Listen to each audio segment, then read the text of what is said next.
Gloria a Jesús. Así está bien, hermano.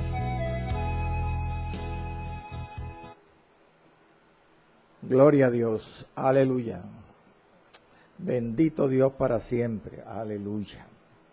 Dios bendiga a la radio televidencia de este canal, de esta emisora Bellavista Estéreo 103.6 FM. El justo por la fe vivirá es el programa que vamos a emitir esta mañana, como es usual, con nuestro hermano John Jairo Gámez en la parte técnica, y tu hermano en Cristo, Blas Pesotti Arias. Siguiendo con el tema del capítulo 21 de Hechos al final y el capítulo 22. Antes de orar, amados, quiero que tome la Biblia, allí algo en que anotar, y vaya conmigo a la lectura, amado. Dios bendiga a todos los hermanos que están en sintonía, y Dios bendiga a todos los siervos del Señor que entran a la sintonía. Abra su Biblia, amado, en el libro de Hechos, capítulo 21, 22. Esa transición, final del capítulo 21, comienzo del capítulo 22, que lee defensa de Pablo ante el pueblo. Ese es el tema que principié la semana pasada, la defensa de Pablo ante el pueblo judío. Hoy es el segundo capítulo de este tema. Leamos hoy, con la bendición del Padre, del Hijo y del Espíritu Santo, los dos últimos versos del capítulo 21 y los 5 primeros versículos del capítulo 22. Dice así la palabra del Señor, versos 39 y 40. Entonces dijo Pablo: yo de cierto soy hombre judío de Tarso, ciudadano de una ciudad no insignificante de Cilicia, pero te ruego que me permitas hablar al pueblo. Le dijo al tribuno romano. Y cuando él se lo permitió, Pablo, estando en pie en las gradas, hizo señal con la mano al pueblo, y hecho gran silencio, habló en lengua hebrea, diciendo, verso 1 del capítulo siguiente: varones, hermanos y padres, oíd ahora mi defensa ante vosotros. Al oír que les hablaba en lengua hebrea, guardaron más silencio. Y él les dijo: yo de cierto soy judío, nacido en Tarso de Cilicia, pero criado en esta ciudad, instruido a los pies de Gamaliel, estrictamente conforme a la ley de nuestros padres, celoso de Dios, como hoy lo sois todos vosotros.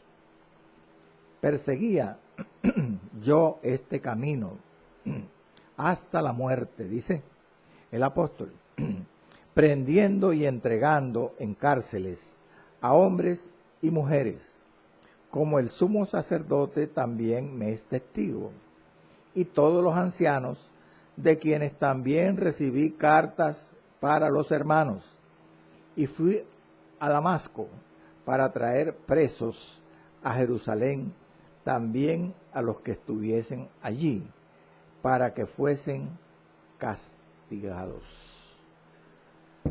El Señor continúe añadiendo bendición a su santa palabra. Gloria al Señor. Oremos, amados. Señor amado, Dios amante, Jehová de los ejércitos, Dios y Padre del Señor Jesucristo. Gracias, Dios, te damos esta mañana por esta nueva ocasión que nos da para instruir, edificar, enseñar tu palabra, Padre amado, el libro de los Hechos, para poder tener las herramientas, el conocimiento, para obedecerte mejor, Señor, y servirte mejor en el camino del Evangelio. Padre, en el nombre de Jesús de Nazaret, te pido que quites toda talanquera, toda oposición espiritual de los aires. Ato, ligo y reprendo todo espíritu antagónico de los aires, lo declaro sin poder y los expulso fuera a los abismos, en el nombre de Jesucristo de Nazaret. Y proclamo salvación, conocimiento, edificación y vida eterna en esta palabra esta mañana. En el nombre de Jesús, amén y amén. Sí, amado, segunda parte de este interesante tema, el discurso de Pablo ante el pueblo hebreo. Segunda sección en el día de hoy. Bueno, es bueno recordar la forma como se ha dividido o he dividido para su estudio este discurso, esta defensa de Pablo. Como decía ya anteriormente, lo he dividido en 5 partes. Una parte que es prácticamente el preámbulo, que son los 4 últimos versos del capítulo 21, que comencé la semana pasada. Hoy, pues, voy a terminarlo en el comienzo de este programa y comenzaremos el capítulo 22.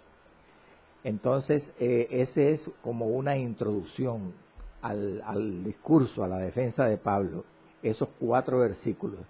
¿Por qué? Porque es como una preparación, amados, para el discurso, como usted ya se habrá dado cuenta. Es una preparación, la escena se prepara para que el apóstol en el capítulo 22 realmente entre propiamente a disertar, a defenderse en ese discurso. La primera parte, como le dije, es la parte final del capítulo 21, que es la solicitud, donde Pablo realmente en esa preparación para el discurso le pide su favor, el permiso, solicita al tribuno que lo deje hablar ante esa multitud de judíos. Bueno, el capítulo 22 son 21 versículos. Ya dije que lo he dividido en 4 partes, la segunda, tercera, cuarta y quinta parte del discurso. La segunda es la educación. Los primeros 5 versos hablan de ese capítulo 22 de la educación del apóstol Pablo. Esa educación incluye pues el origen, de dónde él provenía, gloria al Señor, cuál fue su entrenamiento religioso y las persecuciones que él propinó a los cristianos antes de ser un hijo de Dios, un apóstol. Después vienen la tercera parte del discurso, que está en los 6 versos siguientes, que hablan del encuentro que él tuvo con Cristo camino a Damasco, es decir, de la conversión del apóstol al Evangelio de Cristo. Los 5 versos siguientes constituyen la cuarta parte del discurso, en donde un discípulo del Señor llamado Ananías es un instrumento de Dios para sanar de una ceguera al apóstol y bautizarlo con el Espíritu en las aguas al apóstol. Esa es la restauración.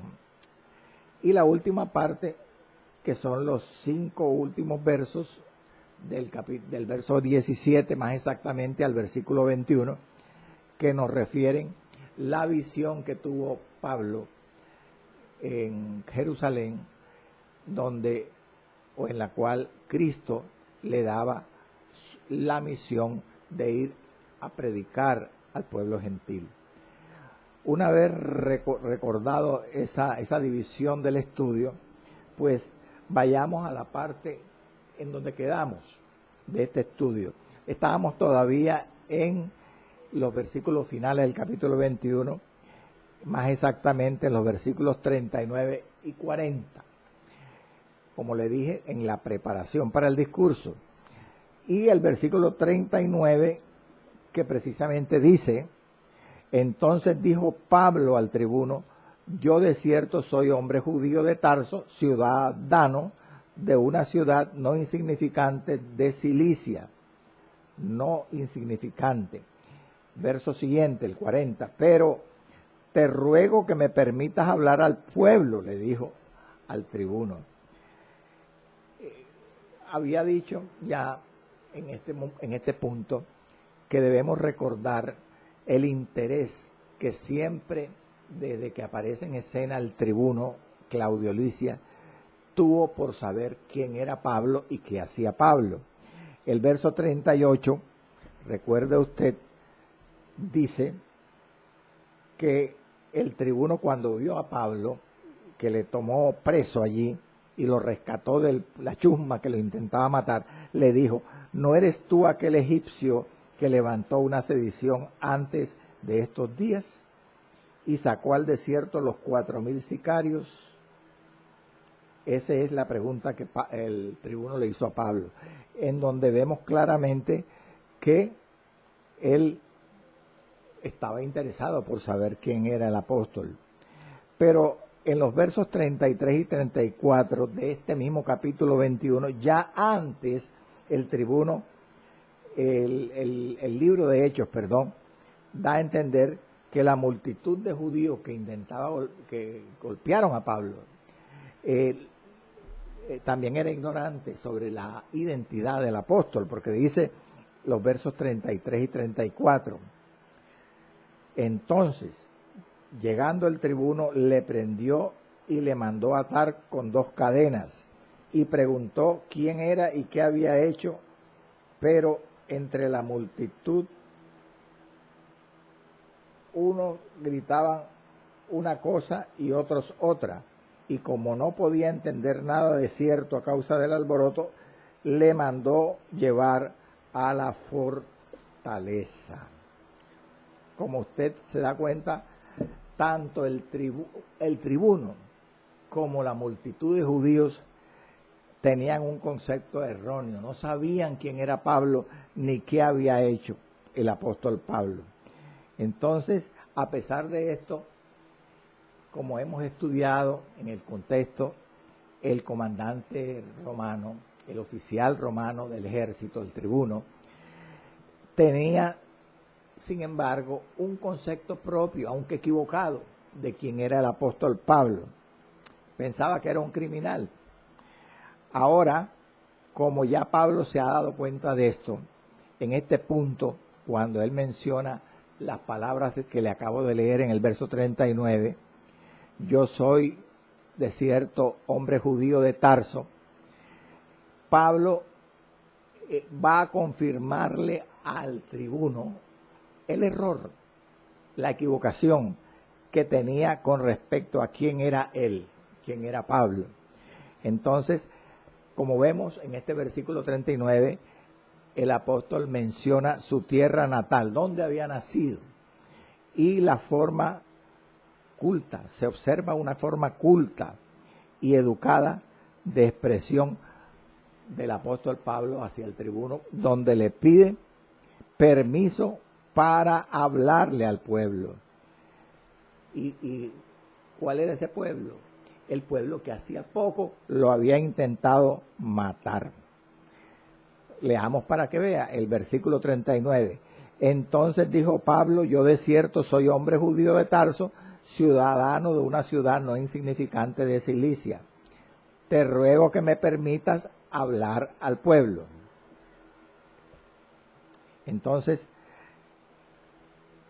anotaba al estudiar este versículo, amado, que ¿no te parece la extraña petición del apóstol? Pedirle con caballerosidad, decentemente al tribuno, que le deje hablar a un pueblo que hace poco lo había intentado matar y que estaba chillando en ese momento, clamando para que se derramara la sangre del apóstol. Bendito sea el nombre del Señor. A propósito, amado, Tarso era una ciudad importante, era una ciudad famosa de una provincia romana en Asia Menor llamada Cilicia, que era el asiento, bendito sea el Señor, de una sede, de una escuela, de una universidad que estaba al nivel de la Universidad de Atenas, que era precisamente la sede de la escuela de los filósofos estoicos. Esa universidad estaba en Tarso de Cilicia. Allí había nacido Pablo. Pero además era una ciudad muy importante por su comercio y bendito sea el nombre del Señor, por su cultura además. Ahora, en el contexto de este pasaje, usted puede notar que el tribuno no se asombra, hermano, no se admira mucho por la afirmación de Pablo, que era natural de Tarso de Cilicia. Pero si nosotros vamos a un pasaje posterior, que ya estudiaremos en el capítulo 22, versículo 26 al 28, allí el tribuno intenta azotar a Pablo. Él le había dado una orden al centurión que azotara a Pablo, pero cuando iba a ser azotado, él le llama la atención al centurión y le dice: no me puedes azotar porque yo soy ciudadano romano. En ese pasaje, cuando el centurión evita entonces cumplir la orden del tribuno de azotar a Pablo y va y le avisa al tribuno, el tribuno viene y toma interés por la ciudadanía romana de Pablo, se admira de la ciudadanía romana de Pablo y le pregunta cómo había adquirido él la ciudadanía, Pablo. Y le dice además: yo, el mismo tribuno, adquirí esa ciudadanía con una gran suma de dinero. Quiero leer con usted ese pasaje. Hechos 22, 26 al 28, que ya lo estudiaremos en su momento. Dice: cuando el centurión oyó esto, que Pablo era un ciudadano romano, fue y dio aviso al tribuno, diciendo: ¿qué vas a hacer? Porque el tribuno minutos antes lo había mandado a azotar a Pablo. ¿Qué vas a hacer? Le dice el centurión al tribuno. Porque este hombre es ciudadano romano. Vino el tribuno y le dijo a Pablo: dime, ¿eres tú ciudadano romano? Pablo le contestó: sí. Respondió el tribuno: yo con una gran suma adquirí esta ciudadanía. Entonces Pablo dijo al tribuno: pero yo lo soy de nacimiento. Los detalles de este pasaje que le acabo de leer los estudiaremos en su momento. Pero ahora lo que quiero que usted se dé cuenta es cómo el tribuno en este momento, cuando toma preso a Pablo y lo rescata de la chusma judía que lo golpeaba, y le pregunta por su identidad, se da cuenta de que él no es el egipcio que levantó una sedición en Jerusalén y que había sacado al desierto a los 4,000 sicarios. Ahora Pablo le confirma eso diciendo: yo soy de cierto un judío nacido en Cilicia, de una ciudad no insignificante de Cilicia. En este momento el tribuno no se asombra porque Pablo era de una ciudad tan importante como Cilicia, como ya le he explicado, famosa, pero en este otro pasaje que le acabo de leer, sí se asombra cuando Pablo da a entender que es un ciudadano romano. Entonces, precisamente es importante, a propósito de esto que le estoy diciendo, recordar a los que no han estudiado bien el libro de los Hechos, que en este contexto y en otros contextos del libro, Pablo menciona su ciudadanía romana y al parecer le concede una importancia especial a su ciudadanía romana, a lo que era la civilización grecorromana. Entonces, hay una pregunta, o precisamente por esto que le estoy diciendo, se han preguntado algunos analistas, algunos intérpretes bíblicos, si Pablo realmente le concedía un valor determinante o importante a su ciudadanía romana y a la civilización grecorromana, por los pasajes que hacen énfasis en esto. Y la respuesta, ¿sabe cuál es, amado hermano? En realidad, para Pablo no era muy importante su ciudadanía romana. Entonces, la pregunta obvia, ¿por qué entonces él enfatiza su ciudadanía romana en diferentes lugares del libro de los Hechos? Pues la razón era que él, cuando lo hacía, cuando confesaba su ciudadanía romana, era porque absolutamente necesario era confesar su ciudadanía romana. Era estrictamente necesario hacerlo, ya sea para el bien de los creyentes o para el progreso, el desarrollo de la obra evangélica y misionera. Precisamente, no solo, escúcheme, no solo para el apóstol no era muy importante su ciudadanía romana, no consideraba de especial importancia la civilización grecorromana, su pertenencia a la civilización grecorromana como ciudadano romano, sino más bien lo contrario, porque el apóstol en realidad sí, para él era mucho más honroso y más importante ser un judío. Vamos a la palabra, Filipenses 3:5. Dice el apóstol aquí que él, Pablo, era circuncidado, o fue circuncidado al 8º día, era del linaje de Israel, de la tribu de Benjamín, hebreo de hebreos, en cuanto a la ley, fariseo. Se nota en este versículo de Filipenses que él, al mencionar sus privilegios como judío, se enorgullecía de sus privilegios. Luego, lo que le estoy diciendo, en realidad para Pablo era más honroso, más distinguido, pues ser un hebreo de hebreos, un judío, que ser un ciudadano romano. Es más, era aún para Pablo más honroso, más distinguido el ser un hijo de Dios y un siervo y apóstol de Jesucristo. Era aún más honroso para él. Eso lo observamos nosotros aquí mismo en esta misma carta de Filipenses, o a los Filipenses, capítulo 3, verso 20, por estas palabras, escuche. Mas nuestra ciudadanía, dice Pablo, está en los cielos, de donde también esperamos al Salvador, al Señor Jesucristo. Entonces, era aún más importante, más honroso para él ser un hijo de Dios, un apóstol de Jesucristo, como que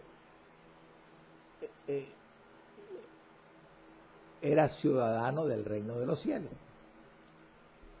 Gloria al nombre del Señor. Y dice el verso 39, vamos a la palabra. Pero, verso 39 al final. Pero te ruego que me permitas hablar al pueblo, le dice al tribuno. O como dice otra versión, por favor, déjame hablarle a la gente. Mire, al solicitarle Pablo permiso al tribuno en forma comedida, respetuosa, caballerosa, el siervo de Dios en realidad se identifica, adquiere pertenencia con el mismo pueblo judío. que, asombroso, solo instantes antes había tratado de acabar con su vida. Aleluya, gloria al nombre del Señor. ¿Por qué, hermano? ¿Por qué Pablo hace eso? Si el pueblo, los judíos lo intentaban matar hacía unos minutos y ahora él se identifica cordialmente con el pueblo en la forma como se ve claramente. Él le pide al tribuno que lo deje hablar en una forma comedida, respetuosa. Permíteme hablar al pueblo. ¿Sabe por qué? Por el amor que Dios había puesto en el corazón de Pablo para con sus paisanos hebreos. Gloria al nombre del Señor. Esto Pablo lo había confesado y demostrado en sus epístolas y en su vida.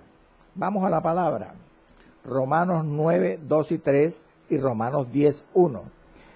Mire cómo el apóstol habla del pueblo judío, con qué amor habla. En Romanos 9, 2 y 3 dice Pablo hablando sobre Israel, que tengo gran tristeza y continuo dolor en mi corazón, porque deseara yo mismo ser maldito, ser anatema, ser condenado, separado de Cristo por amor a mis hermanos, los que son mis parientes según la carne. Y sigue diciendo en el verso 1 del capítulo 10 de Romanos, hermanos, esa carta es dirigida a los romanos, pero particularmente aquí le habla a los cristianos judíos y les dice, hermanos, ciertamente el anhelo de mi corazón y mi oración a Dios por Israel, oiga, es para salvación. Esa es una demostración extrema del amor por una persona, el desear que sean salvos. Cuando usted desea, clama, intercede, llora en oración por un prójimo, sea quien fuere, usted está demostrando amor por él. Porque ese es el mejor bien que uno le puede desear a una persona, que conozca a Cristo y la salvación de Cristo. Gloria al Señor. Total, Pablo era una persona que amaba a su pueblo, a pesar de la incredulidad de la gran mayoría de ellos que no creían en él ni en su testimonio, a pesar de las afrentas y golpes y sufrimientos que él padeció por muchos de sus paisanos, creyentes y no creyentes, él los quería, los amaba, porque el amor de Dios no es por lo que tú recibes, es y punto. El amor de Dios todo lo cree, todo lo espera, todo lo soporta, todo lo sufre. El amor de Dios no es consecuencial, sino que es causal. El amor de Dios viene porque Cristo mora en nosotros. Como dice Romanos 5, el capítulo 5, creo que es el verso 5, dice, y la esperanza no avergüenza. La esperanza del regreso de Cristo a la tierra, porque el amor de Dios ha sido derramado en nuestros corazones por el Espíritu Santo que nos fue dado. Aleluya. Gloria al nombre del Señor. Bendito sea Jesús para siempre. Él ahora había de hablar a esta multitud revoltosa y desagradecida. Pero observamos aquí algo más, hermano, en esta actitud de Pablo de querer hablar a esta multitud desagradecida y revoltosa. ¿A quién amaba? Él demuestra algo más que amor por ellos. Demuestra firmeza y carácter. Gloria al Señor.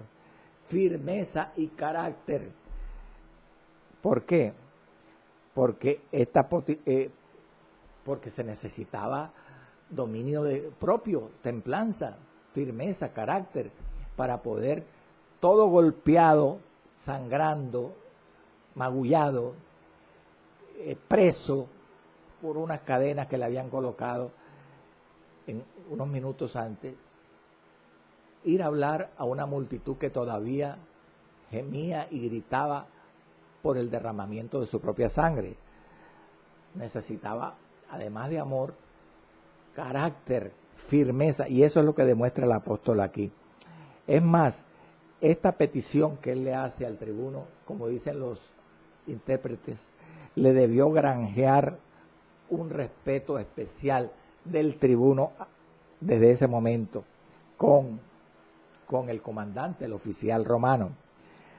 Dice el verso 40 que enseguida el tribuno le dijo: hombre Pablo, habla a la multitud. Se me permite decirle, permíteme hablar a la multitud. Dice el verso 40, y cuando él se lo permitió, Pablo, estando en pie en las gradas, hizo señal con la mano al pueblo y, hecho gran silencio, habló en lengua hebrea diciendo. Cuando el tribuno se lo permitió, bendito sea el Señor, estando de pie en las gradas. Aquí imaginamos a un apóstol que no solamente estaba en un estado deplorable por los golpes que le habían dado encadenado, sino que estaba fuertemente custodiado por una cantidad importante de soldados romanos. Y lo imaginamos ya habiendo descendido de los hombros de los soldados que lo llevaban en peso, como dice el pasaje, el contexto anterior. Seguramente lo bajaron a tierra para que hablara. Entonces, el apóstol aquí, además, tengo que decir o recordar, para los que no saben, que él había enfrentado en su vida muchas audiencias y había hablado a multitudes, pero nunca a una multitud como esta. Nunca en el libro de los Hechos. Una multitud desagradecida y tumultuosa. La mayor parte de hombres habrían aquí, ¿cómo decirle?, gagueado, temido hablar. Pero Pablo no era de esos. Él tuvo firmeza y sin vacilar, él va a hablar de sí mismo. Un resumen del discurso de su defensa que está o comprende los 21 versículos iniciales del capítulo 22. Pero ¿qué va a hablar Pablo allí? Pues estudiaremos eso con detalle, pero en resumen, él va a hablar de sus antecedentes, su educación, su entrenamiento religioso, su conversión y su llamado. ¿Para qué Dios lo llamó? Ahora, ¿por qué él va a hablar de todo eso, de sí mismo? Suena como a egoísmo, a egocentrismo. No, todo lo contrario, hermano. Esto era una muestra de cristocentrismo. ¿Por qué? Porque él va a hablar de todos esos aspectos de su vida. Porque al hablar de sí mismo, aleluya, tiene la oportunidad de presentar el Evangelio de Jesucristo. Qué lindo, ¿verdad? Que nosotros, al hablar de nuestra vida, nuestra misma vida ilustre o testifique la verdad y la doctrina del Evangelio. Se necesita que una persona realmente sea obediente y consagrada para que al hablar de sí mismo, de diferentes aspectos de su vida, como ahora Pablo, su misma autobiografía sirva para predicar, presentar e ilustrar el Evangelio de Cristo. Gloria al nombre del Señor. Ahora, él va a hablar de sí mismo, escúcheme por favor, a pesar que esta algarabía de judíos ven, aleluya, al siervo de Dios como un apóstata del judaísmo. Como un apóstata, hermano, del judaísmo, que no solo se había apartado del judaísmo al cristianismo, sino que además iba tras los gentiles, aleluya, y los trataba como si esos gentiles fueran iguales a los judíos. Eso era una de las cosas que más enardecía a los judíos religiosos. Bendito sea el nombre del Señor. Entonces vayamos a la palabra, hermano. Verso 40, y cuando él se lo permitió, el tribuno, a Pablo hablar, estando en pie en las gradas, hizo señal, dice, con la mano al pueblo. Hay otra versión bíblica que dice, agitó hacia abajo la mano, así. ¿Qué indicaría eso? Diciéndole a la gente, al auditorio, que se callara, que bajara el tono de la voz, o se callaran. Y al ver la gente la señal que Pablo hacía con la mano, pues dice el versículo que hicieron silencio. Pero nosotros suponemos que este silencio no fue abrupto, enseguida, brusco, sino que fue un silencio paulatino, gradual, periódico. Es decir, fue haciendo silencio poco a poco la gente, como cuando hay una multitud enardecida, ¿verdad? Eso es algo lo más natural posible. Entonces, Pablo, suponemos que esperó que se hiciera el completo silencio para hablar. El apóstol demostró aquí, hermano, tacto y habilidad. ¿Por qué? Porque usted nota aquí que él le habló al gentío en lengua hebrea. Dice otra versión en arameo. ¿Qué era el arameo o el hebreo? Era la lengua vernácula, era la lengua materna del común de los judíos. Era la lengua, el idioma que mejor conocían el común de los judíos, aún mejor que el griego, que era lo que se hablaba mucho en ese tiempo. Y ese idioma, ¿por qué dicen que arameo? ¿Por qué no dicen judío o hebreo? Nada más. Hablan de arameo. Porque en la historia, amado, del pueblo de Israel, cuando el pueblo, cientos de años antes, varios siglos antes, 7 siglos para ser exacto aproximadamente, antes, fue cautivo 70 años en Babilonia.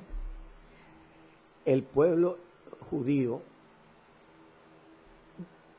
usted se imagina, hermano, 70 años, muchos murieron allá y muchos nacieron allá. Entonces, el idioma caldeo o babilónico o sirio caldeo, que era el que se hablaba allá en Babilonia, influyó en el idioma hebreo antiguo que hablaban los cautivos judíos que duraron 70 años allá en Babilonia presos.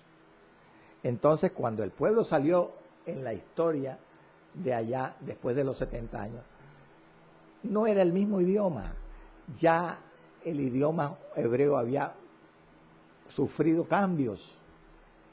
Entonces, dicen los eruditos en la historia que el pueblo ya no habló el hebreo antiguo, sino el sirio caldeo. El sirio caldeo, que era el hebreo con las variaciones que tuvieron por haber estado allí cautivos.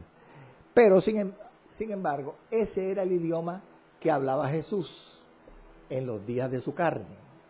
Ese era el idioma que hablaban los judíos en este tiempo, de la época de los libros de los Hechos y en la época de los evangelios. Era el arameo. No fue el hebreo que habló Abraham, no fue el hebreo que habló David. Era un hebreo diferente, bendito sea el Señor. Pero era hebreo, bendito sea el nombre de Jesús para siempre. Gloria al Señor. Pero Pablo, usted me dirá a mí, hermano, usted acaba de decir que Pablo demostró tacto y habilidad al hablar en arameo a la chusma de judíos. ¿Por qué dice eso? Bueno, primero porque, como le digo, era el idioma que más conocía el común de los judíos, aún más que el griego. Bendito sea el nombre del Señor.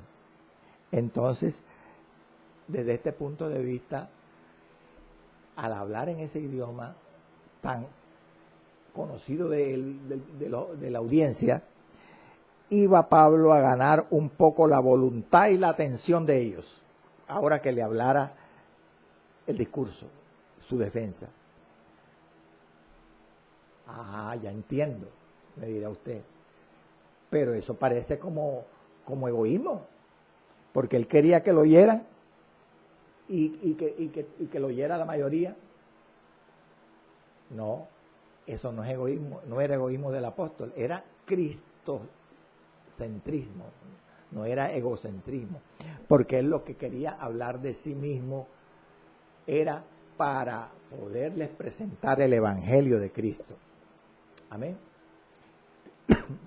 Él no lo hizo, él no quería ganar la atención de ellos para que lo vieran a él, para que vieran a Cristo en el testimonio, en el discurso, en la defensa que él iba a hacer desde las gradas, allí, sangrando, con las cadenas puestas en sus manos.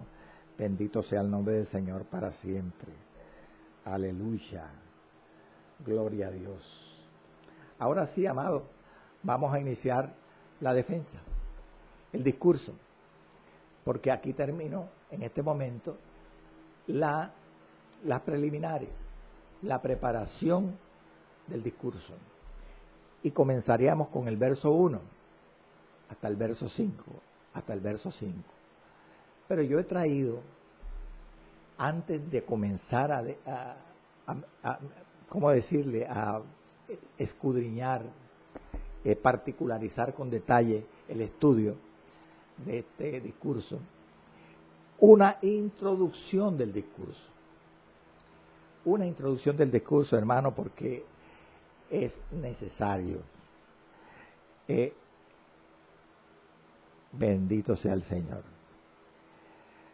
Quiero decirle, para comenzar esta introducción, que es larga, yo creo que nos va a ocupar todo el resto del programa, pero tendremos tiempo suficiente para reiniciar y estudiar el discurso propiamente dicho.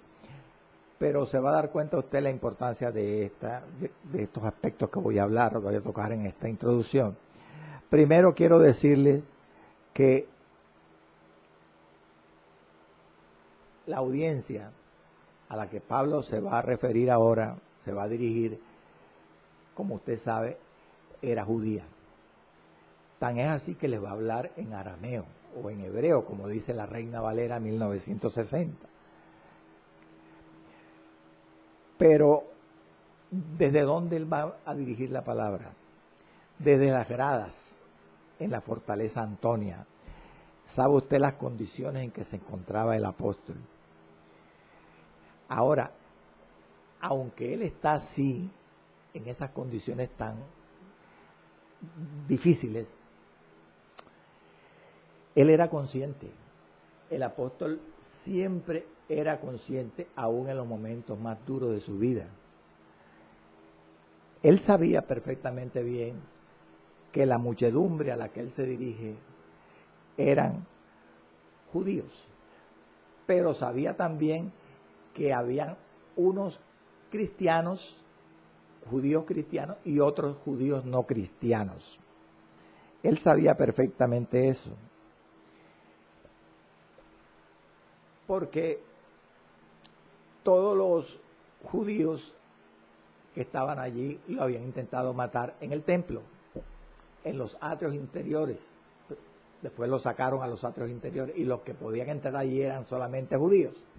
A los atrios interiores me refiero.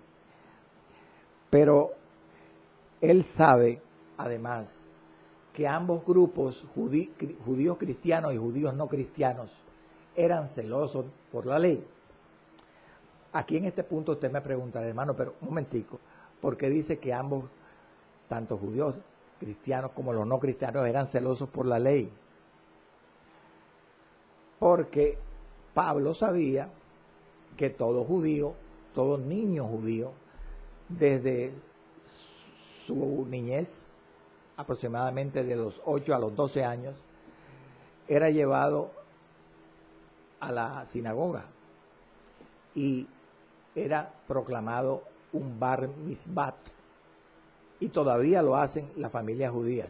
Es decir, el niño judío a esa edad, los 12 años, es declarado, presentado a Dios, a Jehová, en una sinagoga, ante el líder de la sinagoga, como un hijo del mandamiento. Eso es lo que significa en hebreo bar mitzvah, en español, traducido del hebreo, un hijo del mandamiento. Es decir, que un niño judío, Pablo sabía que desde los 12 años ya le enseñan la ley y los profetas. Y aunque sea cristiano o no, cuando crezca, como el caso de la multitud que escuchaba a Pablo, conocían la ley y los profetas. Eran celosos por la ley, porque eso se le inculcan los padres judíos al niño sí o sí, desde pequeño. Ahora, Pablo además, escucha hermano, esto es importante porque si no tenemos claro la visión y los detalles que estoy diciéndole, no vamos a entender bien la defensa de Pablo ante el pueblo judío. Pablo también sabía que en Jerusalén,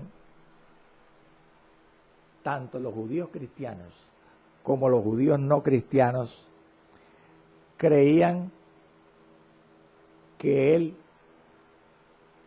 había enseñado contra el pueblo judío, contra la ley y contra el templo. ¿Por qué?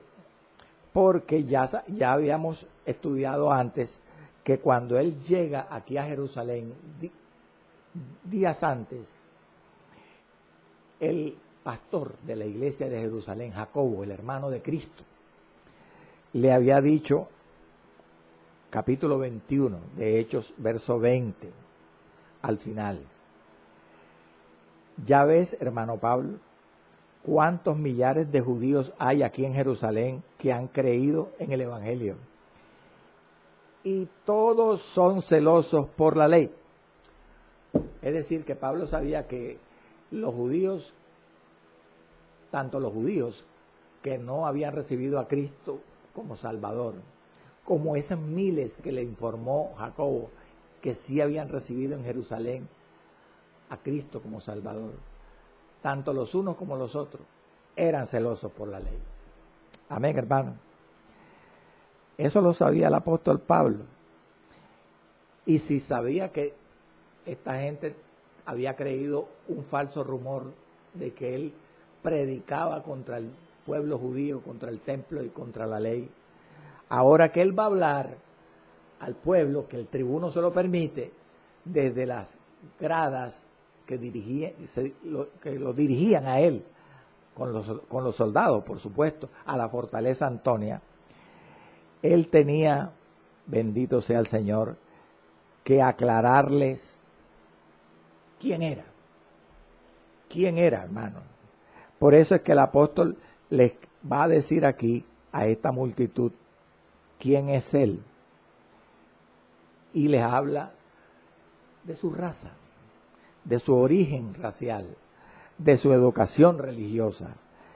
Y como vemos nosotros en todo el discurso, los primeros 21 versículos de este capítulo 22, les habla también de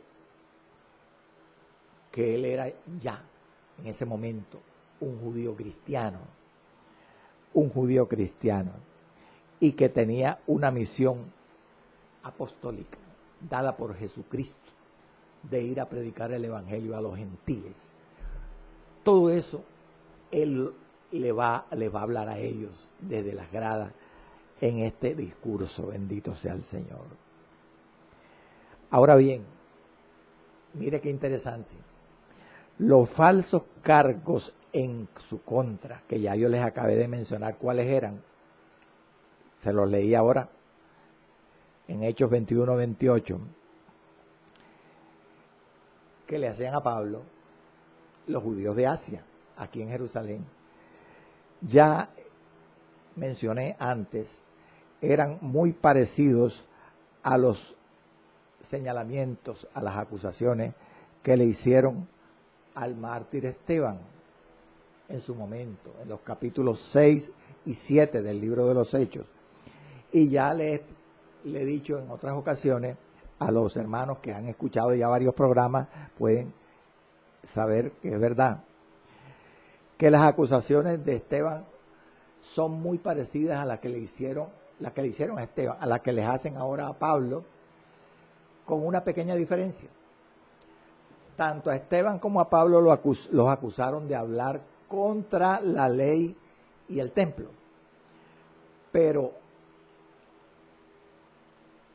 a Pablo lo acusan de hablar contra el pueblo judío ahora, mientras que a Esteban lo acusaron, además de hablar no contra el pueblo judío, sino contra Dios. Entonces hay una pequeña diferencia en las acusaciones de uno y otro siervos del Señor. Ahora, viene algo interesante. ¿Cómo se defendió Esteban? ¿Qué diferencia hay entre la forma como en el capítulo 7 de Hechos Esteban se defendió de las acusaciones que le hacían a él,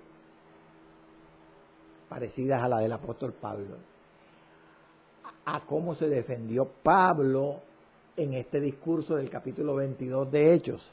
¿Qué similitud, qué semejanza hay entre ambas defensas? Bueno, los analistas enseñan, los que han estudiado ambas defensas, tanto la de Esteban como la de Pablo, que Esteban se defendió a sí mismo trazando, como usted se puede dar cuenta en Hechos capítulo 7, la historia de Israel. Él en su defensa trazó la historia del pueblo de Israel para demostrar que las acusaciones que le hacían los judíos a él eran falsas, eran mentirosas. Pero Pablo no. Ahora vamos a estudiar en este discurso, en esta defensa, que Pablo no les relata la historia de Israel como lo hizo Esteban, sino les relata a la multitud de judíos su historia personal, su autobiografía. Y no lo hace con el mismo propósito que Esteban tuvo al relatar la historia de Israel, que fue probar que los cargos en su contra eran falsos. Pablo va a referir su historia personal para demostrar la verdad, bendito sea el Señor, de sus raíces judías. La verdad de sus raíces judías y su devoción al Dios de sus padres. Dicho de otra manera, Pablo, a diferencia de Esteban en su defensa, no va a probar al presentar su historia propia, su autobiografía, que los cargos que le hicieron los judíos de Asia eran falsos, eran calumniosos.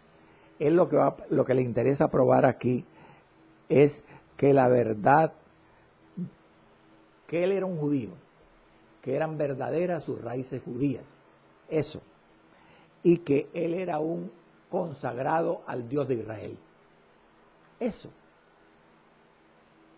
Ahora ya en su momento hablaremos más adelante por qué se llama defensa, lo que Pablo aquí va a disertar, en qué sentido era una defensa. Ahora viene una pregunta pero muy interesante, amado, y es sobre el autor del libro de los Hechos, Lucas. Algunos dicen que nació en Grecia, que era griego. Otros suponen que nació en Antioquía de Siria, que era sirio. Total, todos están de acuerdo que era un gentil, que no era judío. Precisamente la pregunta que se hacen es si Lucas era un gentil y que como gentil se supone no conocía el idioma arameo. Y Pablo se dirigió a la multitud como ya leímos al final del capítulo 21, el verso 40, que él habló en arameo, en hebreo. Entonces, si Lucas escribió el libro de los Hechos, ¿cómo Lucas redactó este discurso del apóstol? Si Pablo habló en arameo y él era un gentil. Es verdad que Pablo habló a la audiencia en arameo, pero los eruditos dicen que por los escritos de Lucas en griego, todo da a entender que que el evangelista Lucas, el autor del libro de Hechos, conocía bien el idioma arameo. Conocía bien el idioma arameo, como para traducir el discurso de Pablo. Pues, amén de que Lucas había sido un compañero en los viajes misioneros del apóstol y había escuchado muchas veces de boca de Pablo la historia del apóstol. Él estaba familiarizado con la historia de Pablo. Entonces Pablo en este momento escoge en este discurso el método de la confesión personal. Va a hablar de sí mismo, el método autobiográfico, y deja a un lado el método que Esteban usó en su defensa, que fue el relatar la historia de Israel y sacar enseñanzas de la historia de Israel. Pablo no hace eso, aunque Pablo también a veces en algunos mensajes usaba el método de Esteban. Predicó, enseñó partiendo de la historia de Israel y hacía aplicaciones sobre la historia, conocía perfectamente la historia de Israel como judío. Pero, ¿y cómo, hermano, cómo me confirman? Me preguntará usted a mí, lo que usted me está diciendo, que Pablo en algunas ocasiones usó el método de exponer la historia de Israel, exponer la historia de Israel y sacar enseñanzas de algunos aparte de la historia. Bueno, yo le doy el ejemplo de Romanos capítulo 9, Romanos capítulo 10 y Romanos capítulo 11. Esos 3 capítulos de Romanos Pablo expone la relación de la salvación con el pueblo de Israel, cómo Dios llamó al pueblo de Israel para salvación, y refiere con detalle la historia de Israel y aplica y enseña a partir de la historia de Israel. O sea que Pablo era un ducho en esto, hermano. Pero entonces viene la pregunta del millón y ahí nos quedaremos para comenzar para reiniciar en el próximo programa. ¿Qué razones tuvo Pablo para entonces escoger en esta defensa ante el pueblo judío el método de confesión personal? Ya le estaré explicando por qué lo hizo. Amado Dios y Padre que estás en los cielos, te doy gracias, Señor, por tu amor, tu fidelidad y tu misericordia. Gracias, Padre, por esta lujosa palabra, Señor, que tú nos das, que es la riqueza del cristiano. Aleluya. Gracias porque es la esperanza bienaventurada. Es, Señor, poderosa, es veraz, es eterna. Padre, gracias te damos por este programa, El Justo por la Fe Vivirá. Sana a los enfermos, rompe las cadenas del diablo en este momento. Bendice a este país de Colombia, Señor. No permitas la cautividad. Haz libre a las autoridades que no te conocen, aún las autoridades de este país, Señor, que planean cosas malas sobre esta nación. Hazlo libres en el nombre de Jesús.